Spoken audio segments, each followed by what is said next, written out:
పరిశుద్ధ పరమ దివ్య సప్రసాదమున సదాకాలము ఆరాధన స్తుతియు స్తోత్రములు నమస్కారము కలుగునుగాక.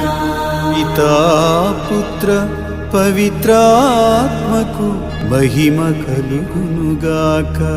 ఆదిలో కలిగినట్లు ఇప్పుడును మరెప్పుడును సదాకాలము కలుగునుగాక. హల్లెలూయా హల్లెలూయా హల్లెలూయా హల్లెలూయా హల్లెలూయా హల్లెలూయా హల్లెలూయా.